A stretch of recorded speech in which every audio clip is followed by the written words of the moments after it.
सदस्य महावर जी ने बोला कि 4 फुट से लेके 10 फुट तक की सड़कें एमसीडी के पास होती हैं और 60 फुट से ऊपर की सड़कें पीडब्ल्यू के पास होती हैं। और वो 11 से 49 वाली कहाँ होती है, ये जरा खोज का विषय है। सबकी जानकारी के लिए बता दूं, दिल्ली के अंदर लगभग 30,000 किलोमीटर सड़कें हैं, उसमें से 1260 किलोमीटर पीडब्ल्यू के पास है, बाकी सारी की सारी एमसीडी के पास है। जो 1260 किलोमीटर सड़कें हैं उनकी डीसिल्टिंग भी अच्छी तरह से कराई गई है। 1260 किलोमीटर पे पानी निकालने के लिए 1500 पंप लगाए गए हैं। महावर जी ने कहा कि 40,000 मीट्रिक टन का टारगेट था और ईस्ट एमसीडी ने 55,000 मीट्रिक टन निकाल दी। ये होता उल्टा है। एक्चुअली में क्या था, पैसा 55,000 टन का ही था तो वो दे दिया। अब हमारे सदस्य ने कहा आधा आधा होता है। ये कई साल पुरानी बात है कि भाई साहब आधा आधा करते थे, तब जमाना चला गया।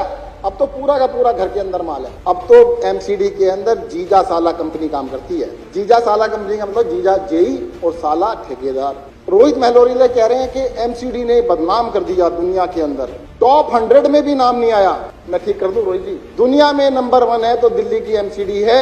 दुनिया का सबसे भ्रष्ट डिपार्टमेंट, नकारा निकम्मा डिपार्टमेंट वो है म्युनिसिपल कॉर्पोरेशन ऑफ दिल्ली। 1 कह लो, 2 कह लो, 3 कह लो, तीनों की तीन, उनमें आपस में कंपटीशन है। तो हमारे सारे एमएलए साथी जो बैठे हैं विपक्ष से, अगर इन्हें भी कोई काम पड़ जाए एमसीडी से तो कल तो इनकी भी ठिकाने लगा देते हैं। अगर कोई रिश्तेदार घर बना रहा हो तो उसका घर वो बिना पैसे के नहीं बनवा सकते, थोड़ा डिस्काउंट करवा सकते हैं, बस इतनी औकात है। अकेले में ये कहते हैं कि भाई साहब क्या करें, इतने नालायक हैं, अब करे तो करे क्या।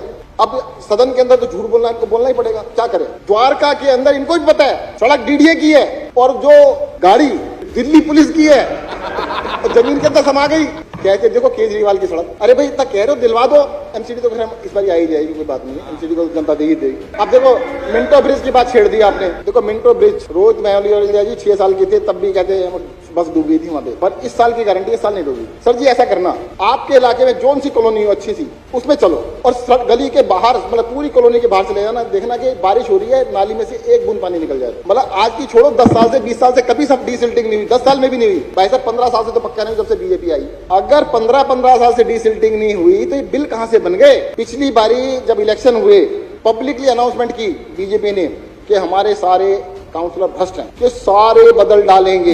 अब की बारी क्या करेंगे कि हमारे सारे काउंसलर महाभ्रष्ट हैं। जनता के थोड़ी देर रेस्ट कर लो, कोई बात नहीं, हम इस बारी ईमानदारों को ले आते हैं। अब की बारी तुम्हारे को देख ले। एमसीडी ने अपना काम कोई नहीं करते, उनके बेसिक काम, सबसे इंपॉर्टेंट काम है सफाई करने का। और आज ऋतुराज ने, मेरे को तो अभी तक अंदाजा भी नहीं था कि जो सफाई कर्मचारी होते हैं 250 में से 125 काम पे आते हैं, 125 के पैसे खा जाते हैं ये काउंसलर। वो कह रहे हैं 90% के खा जाते हैं, ये तो अति हो गई। अगर 90% के पैसे तुम खा जाओगे ये अति है। और वैसे भी बता दूं भाई साहब 8 एमएलए विपक्षी के, जितने 8 एमएलए शायद सैलरी वैली जितनी इनकम होती होगी उससे ज्यादा एक काउंसलर शायद एक दिन में कमाता हूँ। तो काउंसलरों ने ऐसा गदर मचा रखा है, अति मचा रखी है चारों तरफ। एक बिल्डिंग के लेंटर के रेट फिक्स है, अनऑथराइज कॉलोनी के भी फिक्स कर दिए इन्होंने। तो 100 गज का प्लॉट 1 लाख रुपए लेंटर, 200 गज का प्लॉट 2 लाख रुपए लेंटर, 5 लेंटर पड़ते हैं 10 लाख रुपए। और साउथ दिल्ली का रेट डबल, अनऑथराइज कॉलोनी के रेट आधे, 100 गज पे 50,000 रुपए का लेंटर। एमसीडी के करप्शन का पैसा पता कितना है, कम से कम 5,000 करोड़ रुपए साल। बिल्डिंग के नाम से पैसा इकट्ठा करते, 10,000 करोड़ रुपया इकट्ठा करते साल के, और फिर होते हैं तो पैसा नहीं, पैसा नहीं, पैसा नहीं, पैसा। अरे यार हद हो गई,